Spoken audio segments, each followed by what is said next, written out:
The Gospel of Mary Magdalene.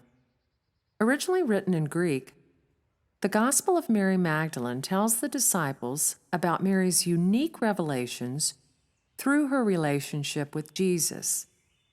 Andrew and Peter question her veracity and ask why a woman should become a favorite disciple. They're admonished by Levi. Mary questioned her master, "At the end of an aeon, will all matter be destroyed?"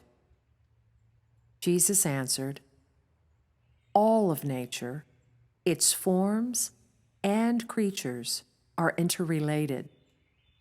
All will be returned to their original source. The essence of matter also returns to the source of its own nature. He who has ears, let him comprehend."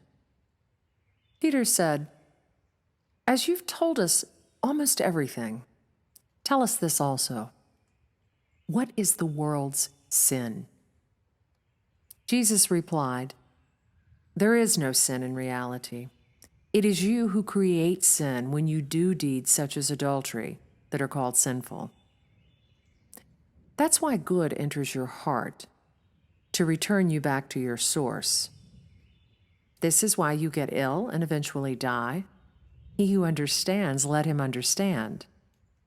Matter caused powerful passions to enter you, forces which come from its opposites in nature. Then a sickness arises in the body. So be of strong faith. If you're weak, gather strength in the presence of nature. He who has ears to hear, let him hear." Then Jesus greeted them, saying, "Peace be with you all. Take my peace into yourselves. Be watchful, so nobody leads you astray, claiming, 'Look there, look here for the Son of Man.' I tell you that the Son of Man is within you all. Seek him inside. Those who search diligently and earnestly shall surely find him. Then leave and preach the truth of the kingdom to those with ears to hear. Don't invent rules beyond those I've given. Don't make laws like lawmakers do, or else you'll be held back." After he said this, he left.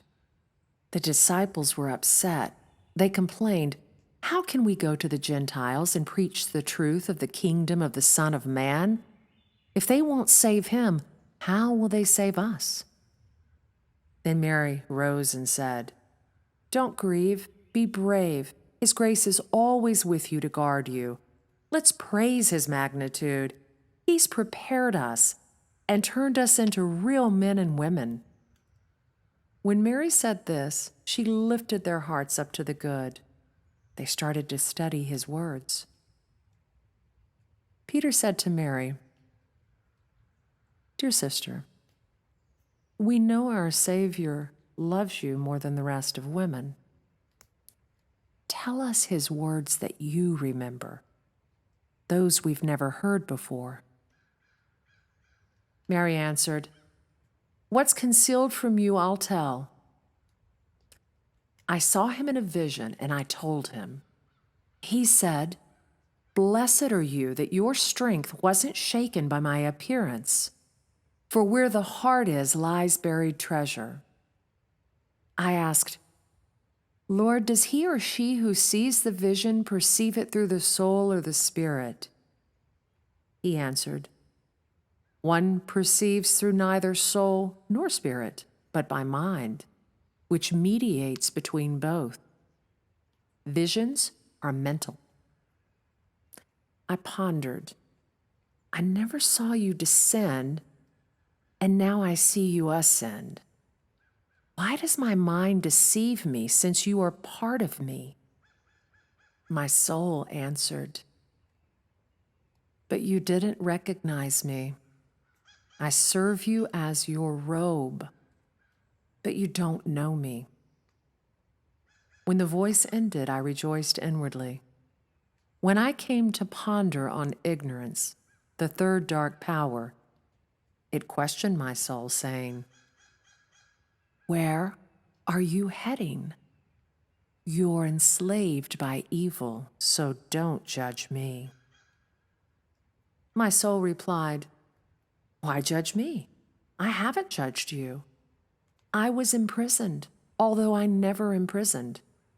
I wasn't recognized, but I've known that all is being destroyed, both in earth and heaven." When my soul had conquered ignorance, it rose up and saw the fourth power, which assumes 7 forms.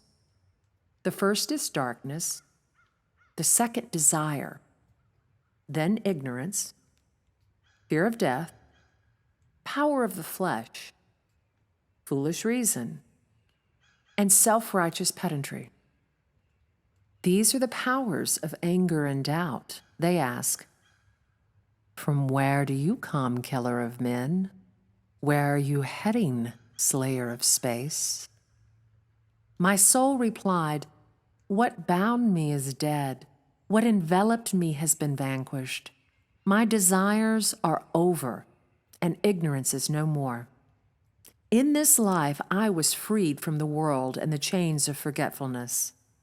From now on, I will rest in the eternal now, for this age, this aeon, and in stillness." Then Mary was silent, for this was the truth Jesus had revealed. Andrew then spoke. "Say what you like about what Mary has said, but I don't believe Jesus would tell us such strange notions." Peter said, "Did he really speak with Mary, a woman, without our knowing? Are we to listen to her? Did he favor her more than us?" Then Mary cried to Peter, "My brother, do you believe I made this up, or that I would lie about Jesus?" Levi admonished Peter, "You've always been quick to anger, and now I see you doubting a woman as worthy as Mary. Who do you think you are to dispute her testimony like an enemy?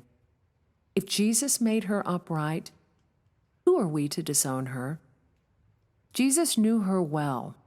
That's why he loved her more than us. Let's be penitent and don the robe of the perfect man, and make him one with ourselves as he has taught. Let's proclaim his word, not make more laws beyond those he ordered." The disciples then disbanded and began to teach his gospel.